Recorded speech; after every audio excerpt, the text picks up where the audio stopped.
አሁናዊ ኃይል ዘ ፓወር ኦፍ ናው ለመጀመሪያ ጊዜ በ1997 ከታተመ ጀምሮ ከገመትኩት በላይ በምድራችን የጋራ ንቃተ ህሊና ላይ ተጽዕኖ እያሳረፈ ነው።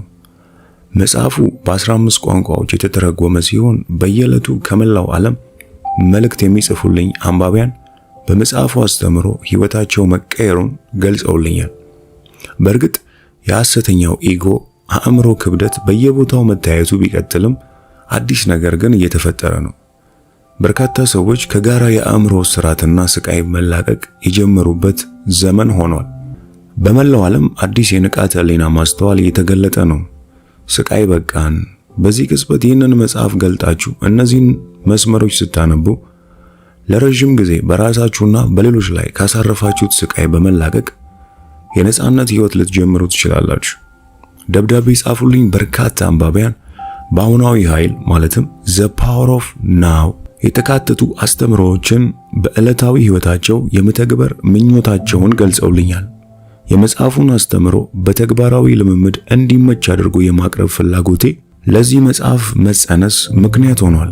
ከመልመጃዎቹና የልምምድ ጽሑፎቹ በተጨማሪ ከዋናው መጽሐፉ የተወሰዱ ጽሑፎችም በዚህ መጽሐፍ ተካተዋል። ጽሑፎቹ የተወሰኑ ሐሳቦችንና ጽንሰ ሐሳቦችን በማስታወስ አንባቢያንን አስተምህሮቶቹን የዕለታዊ ህይወታቸው አካል እንዲያደርጓቸው ያግዛሉ። አብዛኛው ጽሑፎች ለጥሞና የተመስጦ ንባብ ምቹ እንዲሆኑ ተስተካክለዋል። የተመስጦ ንባብ አዲስ መረጃ የምታገኙበት ሳይሆን እያነበባችሁ ወደ ተለየ የአስተውሎት ንቃተ ህሊና የምትገቡበት መንገድ ነው። ለዚህም ሲባል ነው አንዳንድ ጽሑፎች ደጋግማችሁ ስታነቧቸው አዲስ የሚሆኑባችሁ። በአሁናዊ ኑረት ውስጥ በመሆን የተጻፉ ወይም የተነገሩ ቃላት ብቻ አንባቢያንን የማንቃትና የማሸጋገር ሂደት አላቸው። የዚህ አይነት ጽሑፎች በቀስታ ቢነበቡ የተሻለ ይሆናል። ብዙ ጊዜ በንባብ መካከል ቆም ብላችሁ ማሰላሰል ይኖርባችኋል። ሌላ ጊዜ ደግሞ መጽሐፉን ዝም ብላችሁ በመግለጥ ያገኛችሁትን ጥቂት መስመር ልታነቡ ትችላላችሁ። አሁናዊ ኃይል ዘ ፓወር ኦፍ ናው ውስጣቸውን ላነቃቃው አንባቢያን ይህ መጽሐፍ ተጨማሪ መግቢያ ይሆናቸዋል። ኤካርት ቶሌ ሐምሌ 9 2001 ክፍል 1 አሁናዊ ኃይልን ማግኘት።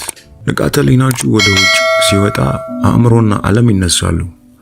ወደ ውስጣችሁ ሲገባ ደግሞ የራሱን ምንጭ ይገነዘባል።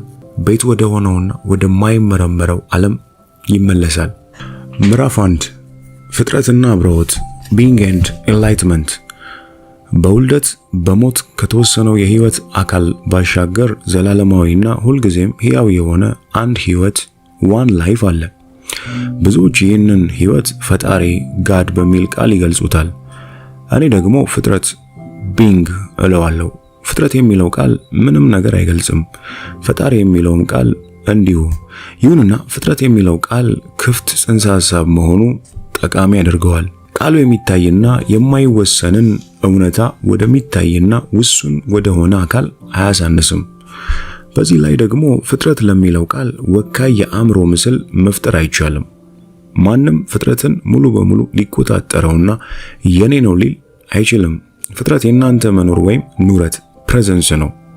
የመኖር ስሜት በመሆኑም በቅጽበት ልታገኙት ትችላላችሁ። ስለዚህ ፍጥረት በሚለው ቃልና ፍጥረትን በመሆን ሆኖ በመኖር መካከል ያለው ርቀት አጭር እርምጃ ነው። ፍጥረት ከአካላዊ ቅርጽ ባሻገር ያለ ብቻ ሳይሆን የአካል ውስጣዊ ምንነትና የማይጠፋ ተፈጥሮ ጭምር ነው።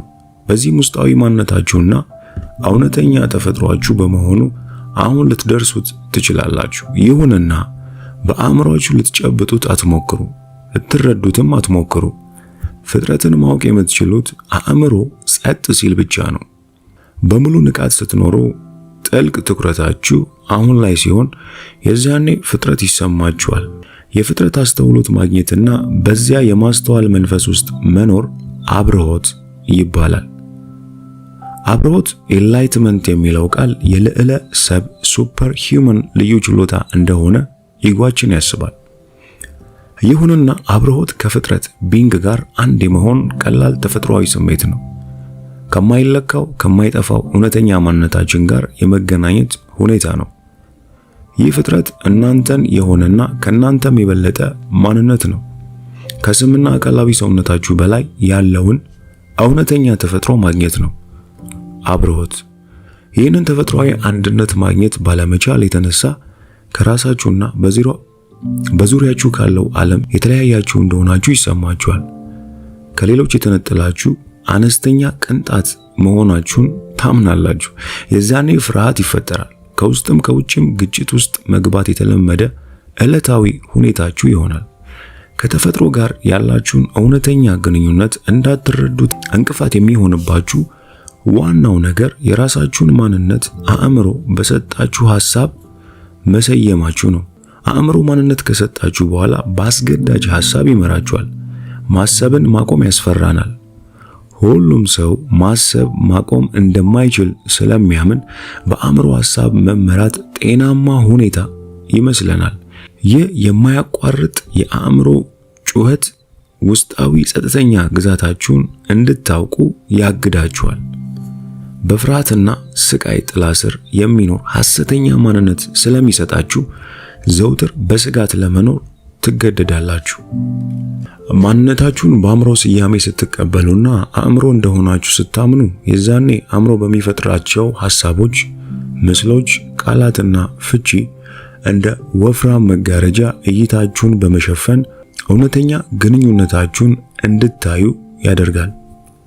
ይህ ግርዶሽ በእናንተና በራሳችሁ በእናንተና በፈጣሪ መካከል ይቆማል።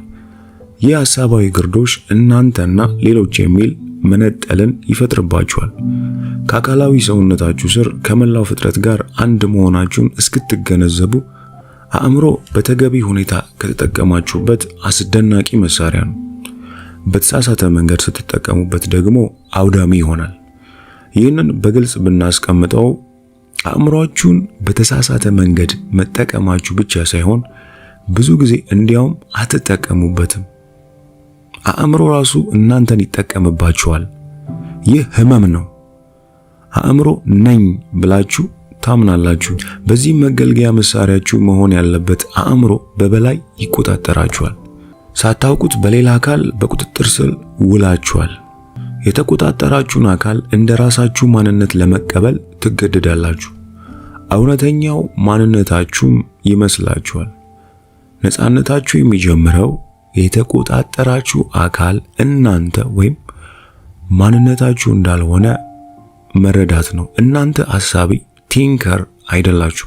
አሳቢውን ማየትና መቆጣጠር ስትጀምሩ ከፍ ያለ ንቃተ ህሊና ይቀሰቀሳል። የዛኔ ከሐሳብ የላቀ የማሰብ ችሎታና ሰፊ የእውቀት ግዛት መኖሩን ትገነዘባላችሁ። ሐሳብ የእውቀት ግዛቱ አንዲት አካል ብቻ መሆኑንም ታውቃላችሁ። አስፈላጊ የሆኑት እውነታዎች፣ ውበት፣ ፍቅር፣ ፈጠራ፣ ሐሴት፣ ውስጣዊ ሰላም በሙሉ መነሻቸው ከአእምሮ በላይ ከሆነው ፍጥረት መሆኑን ትገነዘባላችሁ። ራሳችሁን ከአእምሮ ነፃ ማውጣት። ጥሩ ዜና ይህ ነው። ራሳችሁን ከአእምሮ ነፃ ማውጣት ትችላላችሁ። እውነተኛው ነፃነትም ይኸው ነው። የመጀመሪያውን እርምጃ አሁን ማድረግ ትችላላችሁ። የቻላችሁትን ያህል ጭንቅላታችሁ ውስጥ ያለውን ድምፅ ስሙ። ለዓመታት ተደጋግመው የሚሰሟችሁን የአእምሮ ድምፅ በጥሞና ተከታተሏቸው። አሳቢውን ማየት፣ መቆጣጠር ያልኳችሁ ይኸው ነው። ይህ በሌላ መንገድ ሲገለጽ ጭንቅላታችሁ ውስጥ ያለውን ድምፅ አድምጡ። ያንን ድምፅ ስታዳምጡ ፈጽሞ አታዳሉ ወይም አትወግኑ። የሰማችሁትን ሐሳብ ፈጽሞ መውቀስ ወይም መኮነን የለባችሁም። የምትፈርዱበት ከሆነ የዛው አይነት ድምፅ በጓሮ በር ተመልሶ እንዲመጣ ትፈቅዳላችሁ። ብዙ ሳትቆዩ ይህንን ትገነዘባላችሁ። የአእምሮዬ ድምፅ ይኸው፣ እኔም እዚህ ሆኜ ድምፁን እየሰማውና እያየሁት ነው፣ እኔ ነኝ የሚለው ግንዛቤ የራሳችሁን ኑረት ወይም መኖር ፕሬዘንስ እውነት እንጂ ሐሳብ አለመሆኑን መረዳት ነው። ይህ ግንዛቤ ከአእምሮ ባሻገር ይመጣል። ሐሳባችሁን ስታዳምጡና ስትመለከቱ የምትገነዘቡት ሐሳቡን ብቻ ሳይሆን ራሳችሁም የሐሳቡ ተመልካች ወይም ምስክር መሆናችሁን ጭምር ነው። አዲስ የንቃተ ህሊና ስፍረት የዛኔ ይገለጣል። ሐሳባችሁን ስታዳምጡ የራሳችሁን ኑረት ወይም ጥልቅ ማንነታችሁን ከሐሳብ ስር እንደነበር ታገኙታላችሁ። የዛኔ ሐሳብ እናንተ የሚቆጣጠርበት አቅም አይኖረውም። ምክንያቱም ከሐሳብ ፈጣሪው አእምሮ ራሳችሁን በመለየታችሁ አቅም አሳጥታችሁታልና። ያለ ፍላጎት ማሰብ ማብቃት የሚጀምረው በዚህ ስፍራ ነው። የአእምሮ ሐሳብ ፍሰት ሲቋረጥ በዚያ ፍሰት መካከል አእምሮ የሌለበት ኖ ማይንድ ክፍተት ይፈጠራል። በመጀመሪያ ክፍተቱ አጭርና የሴከንዶች ቅጽበት ብቻ ሊሆን ይችላል። በቀስታ ግን እየሰፋ ይሄዳል። ይህ ክፍተት ወይም ጋፕ ሲፈጠር ውስጣዊ ጸጥታና ሰላም ይሰማችኋል። ከፍጥረት ጋር አንድ መሆን የምትጀምሩት ተፈጥሯዊ ሁኔታ ይህ ነው። በመለማመድ ይህንን ጸጥታና ውስጣዊ ሰላም የበለጠ ጥልቅ ማድረግ ይቻላል። ከውስጥ የሚፈልቅ ደስታ፣ የፍጥረት ደስታ ይሰማችኋል። በዚህ የማግኘት ደረጃ ላይ ስትደርሱ ቀድሞ በአእምሮ መለያየት ሳላችሁ ከነበረው የሚልቅ ንቁና አስተዋይ ትሆናላችሁ። ለአካላዊ ሰውነታችሁ ሕይወት የሚሰጥ የኢነርጂ አውድ ኢነርጂ ፊልድ የዚያኔ ይጨምራል። ሙሉ በሙሉ ንቁ ናችሁ። በጥልቁ ወደ አእምሮ የለሽ ኖ ማይንድ ግዛት ስትገቡ በምስራቁ ዓለም ንጹህ ንቃተ ህሊና ፒውር ኮንሽስነስ የሚባለውን ሁነት ትገነዘባላችሁ። የዚያ ደረጃ ላይ የራሳችሁን ትኩረት ፕሬዘንስ ትረዳላችሁ። የሚሰማችሁ ጥልቅ ስሜት መላው የስሜት የሐሳብና ውጫዊ ዓለም ሁኔታ በጋራ ከሚፈጥሩት ሐሴት ጋር ፈጽሞ የማይነጻጸርና ጥልቅ ነው። ራስ ወዳድነት ሰልፊሽ ሳይሆን ከራስ የላቀ ሰልፍለስ ሁኔታ ማለት ይህ ነው። ቀድሞ ራሴ yourself ብላችሁ ካሰባችሁት ማንነታችሁ በላይ ነው። ኑረት በመሰረቱ እናንተና በተመሳሳይ ከናንተም የላቀ የማይረዱት ማንነት ነው። ሐሳቢውን ማየት ከሚለው በተጨማሪ በአእምሮ ፍሰት መካከል ክፍተት ለመፍጠር ሙሉ ትኩረታችሁን አሁን ዘናው ላይ አድርጉ። አሁናዊ ቅጽበት ላይ በንቃተ ህሊና ኑሩ። ይህንን ለማድረግ ንቃተ ህሊናን ከአእምሮ ተግባራት ላይ መንጠቅና አእምሮ የለሽ ክፍተት a gap of no mind መፍጠር ትችላላችሁ። በዚያ ክፍተት ውስጥ ሳላችሁ ንቁና አስተዋይ ትሆናላችሁ እንጂ ፈጽሞ ሐሳብ ውስጥ አትሆኑ። መስጠት ሜዲቴሽን የሚባለውም ይኸው ነው። በዕለታዊ ኑሯችሁ ወቅት መስጠትን ሜዲቴሽን መለማመድ ትችላላችሁ። ለምሳሌ የሥራ ቦታ ወይም የመኖሪያ ቤታችሁን ደረጃ ስትወጡና ስትወርዱ ለእያንዳንዱ እርምጃችሁና አተነፋፈሳችሁ ላይ አትኩሩ። ሙሉ በሙሉ አሁን ላይ ኑሩ። ወይም ደግሞ እጃችሁን ስትታጠቡ መላው የስሜት ሕዋሳችሁ ከመታጠቡ ጋር አገናኙት። የውሃውን ድምፅ ስሜት አድምጡ። የእጃችሁን እንቅስቃሴ ተመልከቱ። የሳሙናውን ሽታ አሽትቱት። አሊያም ደግሞ መኪናችሁ ውስጥ ከገባችሁ በኋላ ለጥቂት ሰከንዶች በፍጹም እርጋታ አተነፋፈሳችሁን ተመልከቱ። የጸጥተኛና ኃያል የሆነው ኑረትን ለማወቅ ሞክሩ። የዚህ ልምምዳችሁ ስኬታማነት ብቸኛው መለኪያ ይህ ነው። በውስጣችሁ የሚሰማችሁ የሰላም መጠንና ከፍታ። በአብሮነት ጉዟችሁ መካከል ወሳኙ እርምጃ ራሳችሁን ከአእምሮ መለያየት መነጠል መማር ነው። በአእምሮ የሐሳብ ጅረት መካከል ክፍተት በፈጠራችሁ ጊዜ ሁሉ የንቃተ ህሊናችሁ ብርሃን ያድጋል። በሂደት አንድ ቀን የጭንቀታችሁን ድምፅ በማድመጥ እንደ ሕፃን ፈገግ ስትሉ ራሳችሁን ታገኛላችሁ። ይህ ማለት የአእምሮን ሐሳብ ከቁም ነገር መቁጠር አቁማችኋል። ማንነታችሁን በሐሳባችሁ ላይ ጥገኛ አለመሆኑን ተረድታችኋል ማለት ነው። አብርሆት ከሐሳብ በላይ መውጣት enlightenment rising above thought በምታድጉበት ወቅት የግልና የባህል ልምዳችሁ መሰረት የማንነታችሁ አእምሮአዊ ምስል ትፈጥራላችሁ። ይህንን ምናባዊ ምስል ኢጎ ብለን ልንጠራው እንችላለን። ኢጎ የተለያየ ፍቺ ሊሰጠው ቢችልም እኔ የምጠቀምበት አውድ በአእምሮ ስያሜ የተመሰረተ ሐሰተኛ ማንነት false self የሚል ነው። ለኢጎ አሁናዊ ቅጽበት የሚባል ጊዜ የለም። ኢጎ የሚያውቀው ያለፈውንና የወደፊቱን ጊዜ ብቻ ነው። በዚህም ኢጎ ከእውነታ ጋር የሚቃረን በመሆኑ አእምሯችን በኢጎ በሚመራበት ወቅት በአግባቡ አይሰራም። ኢጎ ያለፈውን ጊዜ ማቆየት ይፈልጋል። ያለ እርሱ ማን ናችሁ? ኢጎ ሁሉንም ነገር ወደፊት ለማሳካት የሚጠብቅ የአእምሮ አሰራር ነው። ወደፊት ይህ ሲሆን ይህንን ሳደርግ ደስተኛ እሆናለሁ ይላል። ኢጎ አሁናዊ ቅጽበትን ሊጠቀምበት የሚሻው እንደ አማራጭ ነው። አሁንን ባለፈው መነጽር ስለሚመለከት አሁናዊ ቅጽበትን በተሳሳተ መንገድ ይረዳዋል። አሁንን ወደፊት ላይ ለመድረስ የሚያስችል መንገድ ብቻ ይመስለዋል።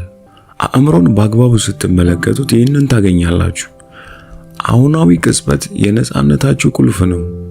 ይሁንና በአእምሮ እስከተመራችሁ ድረስ አሁን የሚባልን ቅጽበት አታገኙትም። አብሮት ከሐሳብ በላይ የላቀ ደረጃ ነው። በአብሮት ስትገኙ አእምሮን ለማሰብ ልትጠቀሙበት ትችላላችሁ። በዚያ ደረጃ ላይ ሐሳባችሁ ከቀድሞ የተሻለ ይሆናል። ከውስጣዊ የአእምሮ ንግግር ተጽዕኖ ነፃ ስለምትሆኑና ውስጣዊ ጸጥታችሁን ስለምታገኙ ሐሳባችሁን ለተገቢ ነገር ትጠቀሙበታላችሁ። አእምሮን መጠቀም ስትፈልጉ ለተወሰኑ ደቂቃዎች በሐሳብና በጸጥታ መካከል ወይም በአእምሮና አእምሮ የለሽ በሆነ ሁኔታ መካከል መመላለስ ይኖርባችኋል። አእምሮ የሌለበት ኖ ማይንድ ሁኔታ ማለት ሐሳብ የሌለበት ንቃተ ህሊና ነው።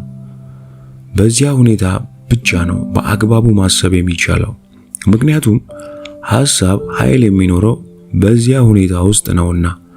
ሐሳብ ከሰፊው የንቃተ ህሊና ግዛት ጋር መገናኘት ካልቻለ ጥቅም የሌለውና አፍራሽ ይሆናል። ስሜት፣ ሰውነት ለአእምሮአችሁ የሚሰጠው ምላሽ። ኢሞሽን the body's reaction to your mind። አእምሮ ማይንድ የሚለውን ቃል የምጠቀምበት ሐሳብን ለመግለጽ ብቻ አይደለም። በተጨማሪ ስሜቶቻችሁና የአእምሮ ስሜት ምላሾቻችሁንም ያካትታል። ስሜቶች ኢሞሽንስ ሰውነትና አእምሮ ከሚገናኙበት ስፍራ ይፈጠራሉ። ስሜት በቀላል አገላለጽ ሲቀመጥ አካላችን ላይ የሚታይ የአእምሮ ነጸብራቅ ማለት ነው። ሐሳባችሁን የምትወዱትና የምትጠሉትን የግል ፍርድና ትርጉማችሁን መለያችሁ ካደረጋችሁትና በአግባቡ በንቃተ ህሊና ሐሳባችሁን ማየት ካልቻላችሁ የስሜት ኢነርጂ ውስጣችሁ ይፈጠራል። ስሜታችሁን ካልተከታተላችሁና ከስሜታችሁ ጋር ከተቆራኛችሁ ከጊዜ በኋላ ስሜታችሁ አካላዊ ችግር ይሆናል፣ በሰውነታችሁ ላይ ይታያል። ስሜታችሁን የመስማት ችግር ካጋጠማችሁ የሰውነታችሁ ውስጣዊ ኢነርጂ ላይ በማትኮር መጀመር ትችላላችሁ። በዚህ መልኩ ከስሜታችሁ ጋር መገናኘት ትችላላችሁ። አእምሮን ለማወቅ ከፈለጋችሁ ሰውነታችሁ ላይ ያሉትን ነጸብራቆች ወይም ስሜቶች አድምጡ። በሰውነትና አእምሮአችሁ መካከል ግጭት ካለ ሐሳቦቹ ሐሰተኛ ሲሆኑ ስሜቱ ግን የእውነት ነው። ስሜቱ የማንነታችሁ እውነታ ሳይሆን በዚያ ቅጽበት የነበረው የአእምሮ ሁኔታችሁ ነጸብራቅ ነው። ስሜትን መመልከት ቀደም ብዬ ከገለጽኩት ሐሳብን መመልከት ጋር ተመሳሳይ ነው። በሁለቱ መካከል ያለው ልዩነት ከሐሳብ አእምሮ ውስጥ የሚገኝ ሲሆን ስሜት ደግሞ አካላዊ ሰውነት ላይ ይታያል። ስሜታችሁ ባለበት እንዲሆን መተው ትችላላችሁ። እናንተ ስሜታችሁ አይደላችሁ። የስሜቱ ተመልካችና ተከታታይ የሆነ ኑረት ፕሬዘንስ ናችሁ እንጂ። ይህንን መለማመድ ከቀጠላችሁ ልብ የማትሉትና የማታውቋትን ውስጣዊ ስሜት በቀላሉ በንቃተ ህሊና አስተውሎት ብርሃን ስር ልታገኙ ትችላላችሁ። እንደዚህ የመጠየቅ ልምድ ይኑራችሁ። በዚህ ቅጽበት በውስጤ ምን እየሆነ ነው? ጥያቄው ወደ ውስጣችሁ ያመላክታችኋል። ሙሉ ትኩረታችሁን ውስጣችሁ ላይ በማድረግ የስሜቱን ኢነርጂ ስሙት። በውስጣችሁ ምንም ስሜት ከሌለ ደግሞ ትኩረታችሁን የበለጠ ጥልቅ ወደ ሆነው የውስጣዊ ሰውነታችሁ ኢነርጂ አዛውሩት። ያ ስፍራ ወደ ፍጥረታችሁ የሚያስገባ በር ነው። ምዕራፍ 2 የፍርሃት መነሻ The origin of fear። ስነ ልቦናዊ ፍርሃት ከእውነተኛ አደጋ የሚመጣ አይደለም። ፍርሃት የተለያየ ቅርጽ አለው። ጭንቀት፣ ስጋት፣ ሽብርና የመሳሰሉት። የዚህ አይነቱ ፍርሃት መንስኤ ሊሆን የሚችል ነገር እንጂ አሁን የሆነ ነገር አይደለም። እናንተ አሁንና እዚህ ናችሁ። ይሁንና አእምሯችሁ ግን ወደፊት ላይ ነው። የስጋት ክፍተት አንዛይቲ ጋፕ በዚህ መካከል ይፈጠራል። በአእምሮ ከተመራችሁና አሁናዊ ኃይልን መጠቀም ካቃታችሁ የስጋት ክፍተቱ ሁል ጊዜ አብሯችሁ ይኖራል። ማስታወስ ያለባችሁ ይህንን ነው። መቋቋም የምትችሉት አሁናዊ ቅጽበትን ብቻ ነው። አእምሮ የሚፈጥረውን ወደፊት መቋቋምና መቆጣጠር አትችሉም። አእምሮን መለያችሁ እስካደረጋችሁ ድረስ ሕይወታችሁን የሚመራው ኢጎ ነው። ኢጎ ደግሞ ዘውትር በፍርሃት ይኖራል። ስሜቶች ሰውነታችን ለአእምሮ የሚሰጠው ምላሽ እንደሆኑ አስታውሱ። ኢጎ ዘወትር ለሰውነት የሚያስተላልፈው መልእክት አደጋ ላይ ነኝ የሚል ስለሆነ ፍርሃት በዚህ መልእክት ይፈጠራል። ፍርሃት የተለያየ መንስኤ አለው። ኪሳራ፣ ውድቀት፣ ጉዳት እንፈራለን። ዋናው ፍርሃት ግን ሞትን መፍራት ነው። ኢጎ ሁል ጊዜ በሞት አፋፍ ላይ መሆኑ ይሰማዋል። የሞት ፍራቻ መላው ሕይወታችሁን ያናገዋል። ለምሳሌ የራሳችሁ ሐሳብ ትክክል እንደሆነ ሌሎችን በግዴታ ለማሳመን የምትታገሉበት በዚሁ የሞት ፍራቻ የተነሳ ነው። ኢጎ ስህተትን ይፈራል። ምክንያቱም ለኢጎ ስህተት ማለት ሞት ነውና። የበርካታ ጦርነቶችና የትዳር መፍረስ መንስኤው ይኸው ነው። ከአእምሮ ማንነታችሁ ስትላቀቁ ግን ትክክል ሆናችሁ ስህተት በእውነተኛ ማንነታችሁ ላይ የሚያስከትለው ለውጥ እንደሌለ ትረዳላችሁ። የግድ እኔ ብቻ ትክክል ልሁን የሚል ግትርነት አይኖርም። ምክንያቱም ከአእምሮ በመላቀቅ እውነተኛ ማንነታችሁን ሆናችሁ እየኖራችሁ ነውና። በውስጣችሁ የመከላከል ስሜት ካለ ያንን ተመልከቱት። ምን መከላከል ትፈልጋላችሁ? ሐሰተኛ ማንነታችሁን፣ የአእምሮ ምስላችሁን ወይስ የፈጠራ ሰውነታችሁን? ይህንን የመከላከል ስሜት እንደ ምስክር ቆማችሁ መመልከት ስትችሉ የግትርነት ስሜቱ ይወገዳል። ሙግትና ግትርነት ለየትኛውም ግንኙነት አደጋ ናቸው። በሌሎች ላይ ኃያል የመሆን ፍላጎት የተደበቀ ፍርሃት መሆኑን አስተውሉ። እውነተኛ ኃይልን አሁን ከውስጣችሁ ማግኘት ትችላላችሁ። አእምሮ ሁልጊዜም አሁንን ዘናው ይሸሻል። ይህ ማለት ደግሞ ማንነታችሁ አእምሮ እስከሆነ ድረስ መሰቃየት ትቀጥላላችሁ። አሁናዊነትን በመቀበል ስቃይና ችግራችሁን ማስወገድ እንዲሁም ከሐሰተኛው አእምሮ ኢጎይክ ማይንድ ነፃ መውጣት ትችላላችሁ። ራሳችሁንና ሌሎችን ማሰቃየት ለማቆም ተጨማሪ ጊዜ መፍጠር አቁሙ። ጊዜ መፍጠር እንዴት ማቆም ይቻላል? ያላችሁ ብቸኛው ነገር አሁናዊ ቅጽበት መሆኑን ተገንዘቡ። አሁናዊነት የህይወታችሁ ዋና ዓላማ አድርጉት። አሁን ላይ በመኖር ሙሉ ትኩረታችሁን አስፈላጊ ሲሆን ብቻ ያለፈውንና የወደፊቱን ጊዜ ማማተር ትችላላችሁ። ሁልጊዜ ግን ለአሁናዊ ቅጽበት ብቻ አዎ በሉ። የሐሰተኛው ጊዜ ማብቂያ ኤንድ ዘ ዲሉዥን ኦፍ ታይም። ዋናው ቁልፍ ይሄ ነው። ጊዜ የሚባለውን የተሳሳተ ምናባዊ ቅዠት አስወግዱ። ጊዜን ከአእምሯችሁ አውጡት። የዛኔ አእምሮ ያለ ፍላጎታችሁ ምንም ሊያደርግ አይችልም። ማንነታችሁ በአእምሮ ስያሜ ላይ የተመሰረተ ከሆነ በጊዜ ውስጥ ትሰራላችሁ። የሚመጣን ነገር በመጠበቅ ሐሳብ ውስጥ በግዴታ ትኖራላችሁ። ይህ ደግሞ ባለፈውና በወደፊቱ ጊዜ ተጠምዳችሁ አሁናዊ ቅጽበትን እንዳታዩ ጋርዳችኋል። ወደፊት የሚመጣን መልካም ነገር መጠበቅ በራሱ ምናባዊ ቅዠት ነው። በፊትና ወደፊት ላይ የተወሰነ ትኩረት ካላችሁ አሁናዊነት ያመልጣችኋል። አሁናዊ ቅጽበት ዘናው የህይወታችሁን ዋናውና ብቸኛው እውነታ ነው። አሁናዊነት እጅግ ውድ የሚሆንበት ምክንያቶች እነዚህ ናቸው። አንደኛ፣ አሁን ያላችሁ ብቸኛው ቅጽበት መሆኑ ነው። ህይወት አሁን ናት። ህይወት አሁናዊ ያልሆነችበት ጊዜ የለም፣ አይኖርም። ሁለተኛ፣ አሁን ከአእምሮ ውስንነት ባሻገር የሚያደርጋችሁና ከእውነተኛ የፍጥረት ግዛት ሬልም ኦፍ ቢንግ ጋር የሚያገናኛችሁ ቅጽበት ነው። ከአሁን ውጭ ያደረጋችሁት፣ ያሰባችሁት ወይም ስሜት የተሰማችሁ ጊዜ አለ? ከአሁን ውጭ መኖር ያለ ይመስላችኋል? ባለፈው ጊዜ የሆነ ምንም ነገር የለም። ሁሉም ነገር አሁን ይሆናል። ወደፊት የሚሆን ነገር የለም።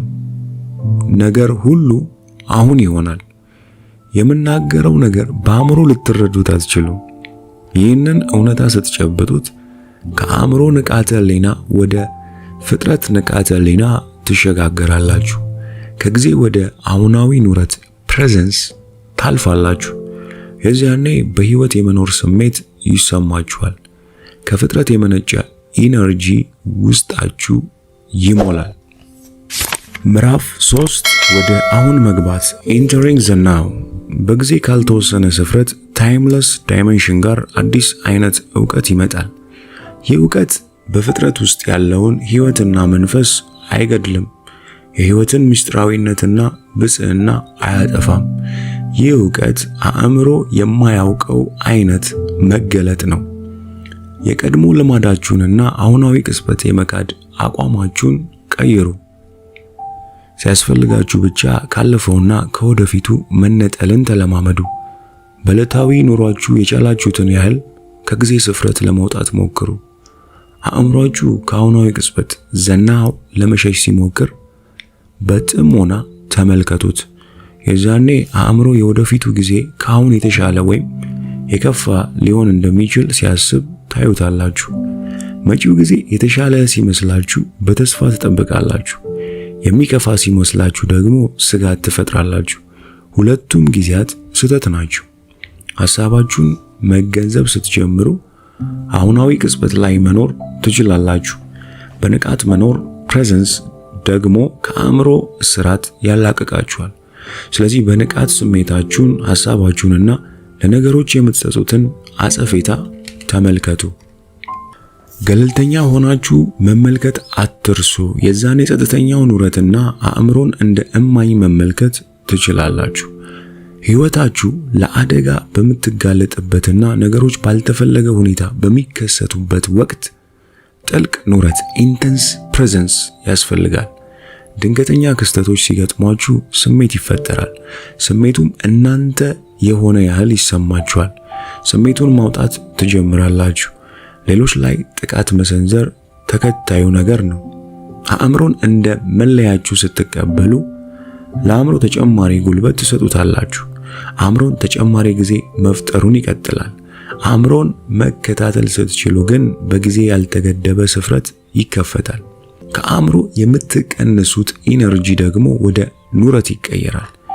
ከጊዜ ስፍረት ታይም ዳይሜንሽን በቀላሉ መውጣት ትችላላችሁ። በተመሳሳይ ደግሞ ለዕለታዊ ህይወታችሁ አስፈላጊ የሆነ ነገር ለመከወን ጊዜን መጠቀም ትችላላችሁ። አሁናዊ ቅጽበት ላይ መኖር ጊዜን ከመጠቀም ሊያግዳችሁ አይችልም።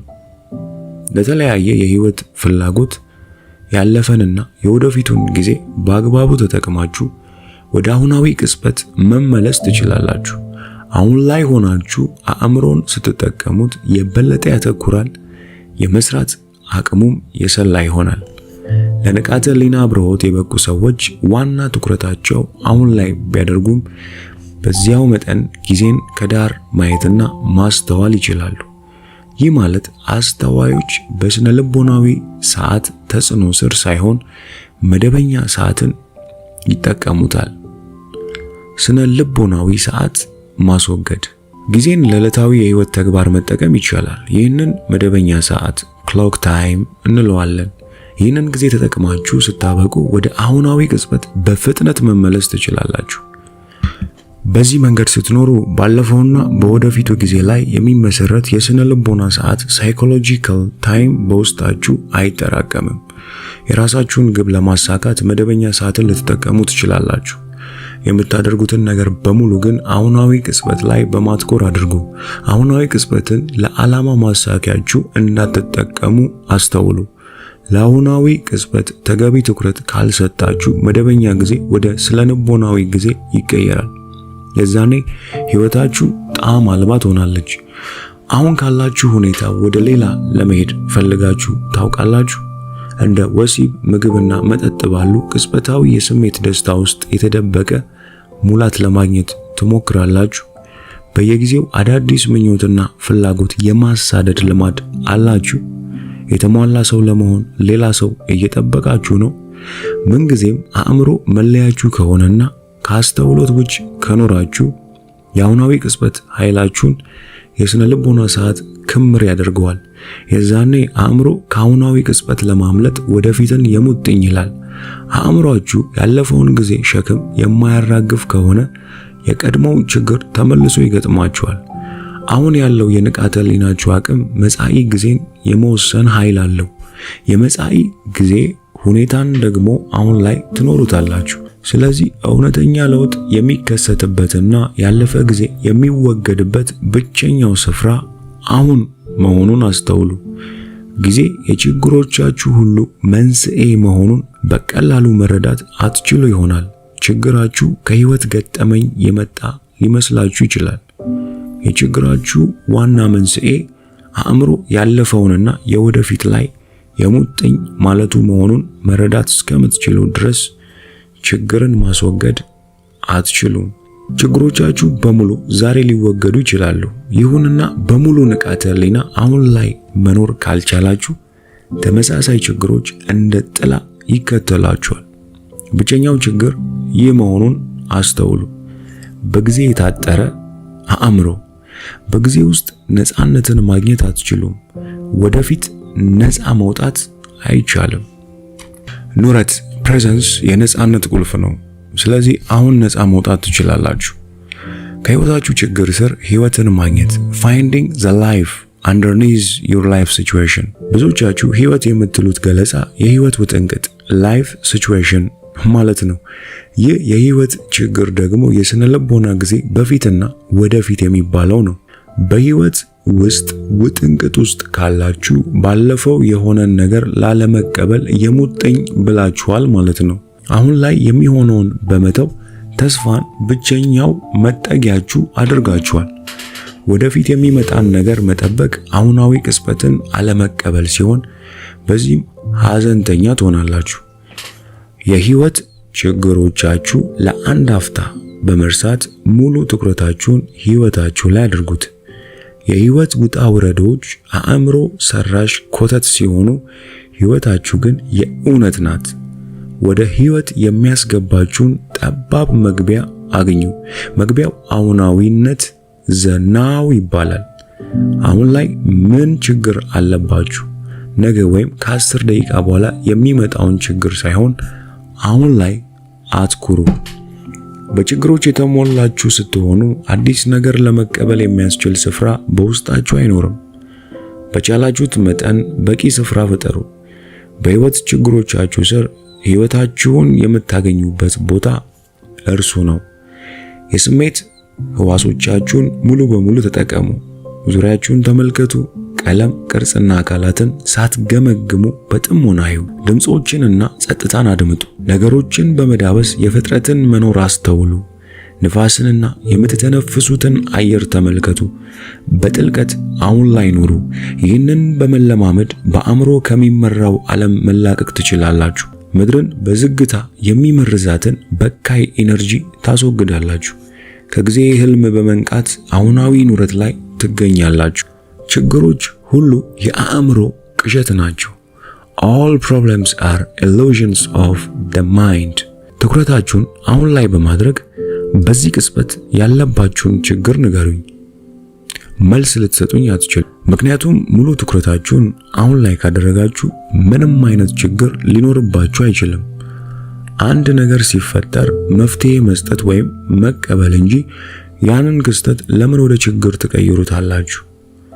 አእምሮ ሳያውቅ ችግር ይወልዳል። ችግር የሚፈጠረው አእምሮ ሙሉ በሙሉ የህይወት ክስተት ላይ ሲያተኩር ነው። የዛኔ የህይወት ክስተቱ የህይወታችሁ አካልና ማንነታችሁ ይሆናል። በዚህም እውነተኛ ማንነታችሁና ፍጥረትን ታጣላችሁ። አሁን ማድረግ ከምትችሉት አንድ ነገር ይልቅ ወደፊት ሊደረጉ በሚችሉ በርካታ ነገሮች ላይ ታተኩራላችሁ። ችግር ስትፈጥሩ ስቃይና ህመም ትፈጥራላችሁ። ቀላል ምርጫ አላችሁ። ምንም ቢከሰት በራሴ ላይ ችግርና መከራ አልፈጥርም በሉ። ይህንን ቀላል ውሳኔ የምትወስኑት በእርግጥ መከራና ችግር ሲበቃችሁ ነው። አሁናዊ ኃይል the power of now ማግኘት ስትችሉ ችግር መፍጠር ታቆማላችሁ። ውቧን ምድርና ውስጣዊ ሰላማችሁን አትበክሉ። የሰብአዊነትን የጋራ የስነ ልቦና ከመመረዝ ትታቀባላችሁ።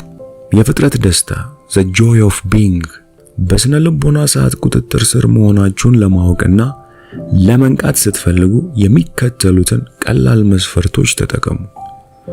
ራሳችሁን ጠይቁ። የምሰራው ስራ ያስደስታል? በስራችሁ